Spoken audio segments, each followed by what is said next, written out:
Здравствуйте. Делегация Ассоциации силовых ведомств Абхазии во главе с ее председателем Баталом Магрба посетили зону СВО, были на Донбассе. Батал Валерьевич, прежде всего я хочу вас спросить о вашей ассоциации, потому что недостаточно хорошо люди знают об этой ассоциации, о ее целях и задачах. Расскажите немножечко о ней. Здравствуй, Гарик. Ассоциация силовых ведомств была сформирована в декабре 2024 года. Цели и задачи это было у нас есть и стоят на сегодняшний день. Это популяризация правоохранительных органов силовых ведомств, налаживание связи, общения с нашими гражданами, доносить до них важные вещи о безопасности в разных чрезвычайных ситуациях, которые могут возникнуть в повседневной жизни. В первых месяцах 2025 года реализовывали совместно с Министерством просвещения, Министерством по чрезвычайным ситуациям, Министерством внутренних дел такой проект «Безопасная школа», где мы детям показывали, как можно и нужно вести себя в тех ситуациях, которые могут возникнуть в повседневной жизни, в происшествиях, то ли пожар будет, дорожно-транспортное происшествие, оказание первой медицинской помощи, как правильно сориентироваться в местах, в лесополосе и так далее. Это очень проект получился у нас хорошо, имел хорошие отзывы со стороны учеников, учителей, их родителей. Более того, мы его планируем сейчас в первом полугодии с сентября месяца проводить дальше. Также у нас в планах было поехать к нашим братьям, которые на сегодняшний день держат оборону, борются. О деятельности вашей, там координация у вас там какая-то также? Да, безусловно, задачи наши еще входит помощь нашим коллегам, ветеранам, юридической консультации и так далее. Мы ведем информационный телеграм-канал Ассоциации силовых ведомств, где ежедневно в виде постов, новостей выкладываем важную и нужную информацию как для граждан, так и для наших гостей. Батал Валерьевич, с 13 по 16 сентября, да, вы были на Донбассе, посещали Донецк и другие территории. Как была организована поездка, состав делегации какой был, и с какой целью вы поехали, какую миссию вы выполняли? Состав делегации Ассоциации силовых ведомств были учредители ассоциации, я ее возглавлял, учредители Леон Гусейнов, Рустам Мархоля. Задача у нас и цели были повести гуманитарную помощь нашим братьям, которые на сегодняшний день держат оборону, борются за мир. Форменная одежда, которая была им очень кстати в данных погодных условиях, скажем так. Также было перенятие опыта, важного опыта. Почему? Потому что там на передовой всегда все нюансы ведения боевых действий видны, заметны и понятно, что самое главное. И мы увидели, что основным оружием, которое на сегодняшний день ведутся боевые действия весьма эффективно, это управление FPV-дронами, это уже всем известно не так давно техническое устройство, которое позволяет как обороняться, так и вести наступательные действия. Наша цель была изучить этот опыт, как управления, так и противодействия этому, для того, чтобы вести социальную работу среди наших граждан по обучению этому моменту. Мы знаем, что во всех школах ведется начальная военная подготовка, образование, где в программу входит изучение тактико-технических свойств вооружения, автомата и так далее.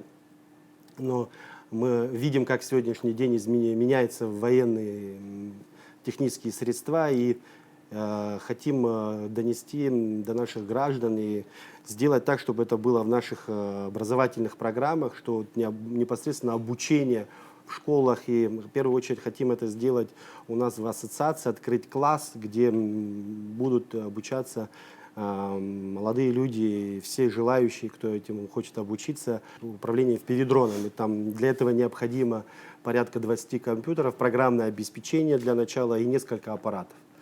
Вот такая задача у нас стоит, опыт мы переняли. Мы были в самом городе Донецке около 4 дней, где увидели, к сожалению, что война беспощадна и не щадит мирных жителей. И все эти 4 дня на мирный город падали эти дроны, также и ракеты, в мирные дома, в больницы. Это ужасная картина, которую забыть невозможно. А также были на передовой, видели, как управляют этими средствами, как обороняются от них, противодействуют им с помощью радиоэлектронной борьбы, с помощью технических, таких как заградительная сеть и так далее. Вот это мы все увидели. Также были на полигоне, где видели и наблюдали за самим процессом обучения молодых людей, управлением. Для эффективного управления этим аппаратом необходимо от месяца до 2 месяцев обучения как теоретического, так и практического. Становится специалист, который готов выполнить поставленную задачу весьма эффективно.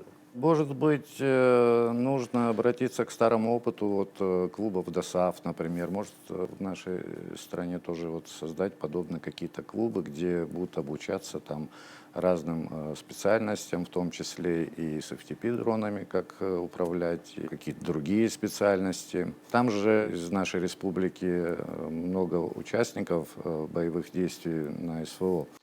Вот, наверное, это тоже бесценный какой-то опыт, который в дальнейшем надо будет использовать в тех же клубах, может быть, для увеличения боеспособности армии. Ну, там процесс идет параллельно, я насколько знаю, но это уже вооруженные силы. Как вы считаете, вот есть востребованность вот таких вот каких-то школ, клубов? Да, безусловно, востребованность есть. Это хорошая и правильная идея, которую вы озвучили. И именно эта цель нас вот сподвигла к этим мероприятиям, которые мы проводим. Мы для начала хотим провести это у себя на базе, получить опыт свой практически, теоретически, и после чего хотим его дальше транслировать уже в районы, в школы, образовательные учреждения и так далее. Видим, что для этого большой такой технической, материальной части необходимости нет. Вот для начала вот нужно помещение, класс, 20 компьютеров, программное обеспечение, где уже можно показывать и обучать желающих этому ремеслу, важному и нужному для нашей национальной безопасности. За время проведения специальной военной операции мы видим, как модернизируются вот те же дроны, беспилотники и средства радиоэлектронной борьбы с ними, и, ну, разные. То есть все время усовершенствуется, причем это такими быстрыми темпами. Вот, как нам идти в ногу с этим, чтобы мы тоже, как наша армия, например, тоже не отставала в этих вещах? Ну, на сегодняшний день наши братья уже с 2014 года ведут борьбу за мир, как я сказал, в Донецке, в Донецкой области, в Луганске. Часто находятся на передовой, получают нужный боевой опыт. И, как вы сказали, этот опыт перенимается нашими коллегами с Министерства обороны. Есть подразделения, которые этим вплотную занимаются. Наша задача не подменять какие-то технические вещи, ведомства. Наша задача, насколько это возможно, популяризировать в обществе, чтобы в обществе уже подготовленные люди шли в армию, допустим, служить, и после армии могли усовершенствовать свои навыки или просто их не забыть. И вот для этого наши братья, которые находятся в зоне СВО, готовы делиться этим опытом. Они нам показали все, рассказали техническую часть.